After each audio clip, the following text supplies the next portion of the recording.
Would I lie to you? Would I lie to you, honey? You better not. Now would I say something that wasn't true? I'm asking you, baby, would I lie to you? Hey, this is Tony, also known as Blessed Brother. If you know what's good for you, you would not lie to me. Who are you? Angie, Blessed Sister. And we got a great one for you tonight. The topic is... more tips from the Live to Lead workshop. More tips from the Live to Lead workshop. And the reason why I was singing that song is because Angie's going to delve into something that one of the speakers talked about. But before she does that, as always, I want to remind you, go to blessedbrother.com, see what we got going on there. Yeah. I tell you what, people are taking advantage of it left and right. I was looking and I was like, my goodness, look at these folks who are jumping in here, taking advantage of what we had to offer there. So check it out, blessedbrother.com. And now, Angie, take it away. All right. So one of the speakers did a fantastic job. They all did. This one particularly hit on a new book that he has coming out. It's Marcus Buckingham. It's talking about 9 lies. See? 9 lies at work. 9 lies at work. All right, you gonna give us some of those lies? I'm sorry, 9 lies about work. About work. Okay. Oh. Yes, because you hear this all the time, but it's not true. All right. Okay.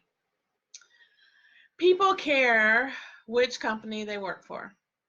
That's a lie? Yes, that's a lie. Okay. Because people are more caring about which team they're on, what team they associate with, because that's where the work actually happens. And, you know, as we move more and more to an agile environment in these workplaces, it's all about the team and what the team produces and the different frameworks and, you know, methodologies that they use. It's not so much about one person. It's the whole team effort. And that's why he's saying that it doesn't really matter about the company. And you remember, like, if people when they feel good about where they are and who they're around, that's really what retains people a lot of the times. So the takeaway from you on this is that you got to be concerned about your association. Mm-hmm. Make sure that you're in a position where you're associating. And I'll tell you, there's an old cliche that I once heard that says that if you're the smartest person in the room, you're in the wrong room. Mm-hmm. So find yourself around people that stretch you, that make you move forward and do better. And it doesn't matter what company it is, it's about the people that you work with. Yep. Give us another one, though. All right, another one is the best people are well-rounded. Okay, that's a lie. That's a lie. The truth is that the best people are spiky because uniqueness is a feature, not a bug. Okay, so it's this jack of all trades mentality as opposed to being a specialist, someone who has a skill, a uniqueness that they bring to the marketplace. You know, wealth is measured by the value you bring to the marketplace. Mm-hmm. And everyone has what's called a USP, a unique selling proposition, meaning what do you bring to the table that's different than anyone else? Mm-hmm. And if you're all about trying to be the, you know, what was it? What was the lie? State the lie again. Oh, that the best rounded people. Yeah, best people being well-rounded. Mm-hmm. instead of having something that you're bringing to the table that's unique, mm-hmm. then you're not bringing the noise that's going to make you irreplaceable. Mm-hmm. All right. All right, let's see here. There's another good one here. The best plan wins. The best plan wins. That's a lie. Yes. Okay, why so? Tell me. The truth is the best intelligence wins because the world moves too fast for plans. There it is. Now think about that. Mm-hmm. The world moves too fast for plans, which means that if you're going to be someone who, you know, it used to be enough to be someone who could respond to change. But now you have to have the mindset of a disruptor. Mm-hmm. You got to be out there with the velocity. And you might say, well, I don't want to be too late. Too bad if you want to succeed. You got to be in front of the change. You got to be in front of the change. And what that really means is having your ear to the grindstone, being willing to try things, being willing to fail fast so that you can move on and make some great things happen. That's right. Give us another one. All right. Another one is people need feedback.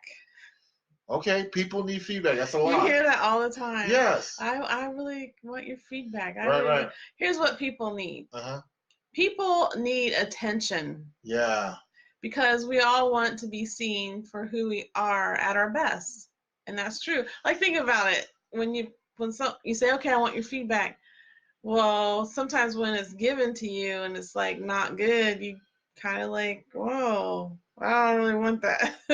Well, because you want to always be seen at your best. So you don't really need it. You'll take it so that you can improve, but you need attention is what he's saying you need. And I think that's, what's so critical about that is if you're surrounding yourself with the right kind of people, they don't have time to give you feedback. Mm-hmm. They're so busy about their own business. They're not sitting there watching you trying to figure out what your strengths and weaknesses are. Mm-hmm. They're moving forward. Mm-hmm. So, yeah, give attention to the things that you want to share. But I don't need someone looking at me telling me that, I wish you were more docile when you're in meeting situations. Come on, please. Right. Who wants that? All right, next. Okay, let's just do one more. All right, so people can reliably rate other people. People, this is kind of those tells me what I just said. Right. But they can't. If you can sit there and reliably rate someone, that means you're spending all your time observing instead of doing yourself, which means that as soon as there's a need to throw some dead weight off the ship, you're it. Mm-hmm. Plus, people can reliably rate their own experience because that's all they have. That's why it's so important, and you see this so much in our culture. What happens when you go to Amazon? You're asked to rate your experience. Your experience matters, and there's a place for that. But to sit there and think that someone's going to be sitting around rating you to make you better, no, you get better by, like I said, failing fast, getting out there, applying what you're learning, testing it out, and trying to but being ahead of the curve, being a disruptor, bringing your thought leadership, your unique selling proposition. See how it all comes together? You bring it to the marketplace, and the marketplace rewards you. That's right. Because the whole gist of all of this is his focus is on, you have to know who you are. And, we've talked about that quite a few times in the last couple of weeks about knowing your identity, knowing who you are.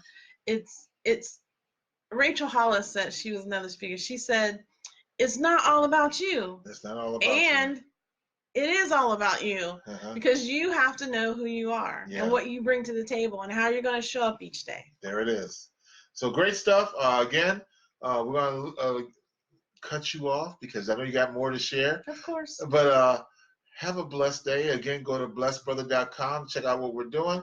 And we look forward to talking to you again tomorrow. Be blessed. See ya. Have a great night or a great day whenever you're watching this. Wherever you are in the world. Have a great time.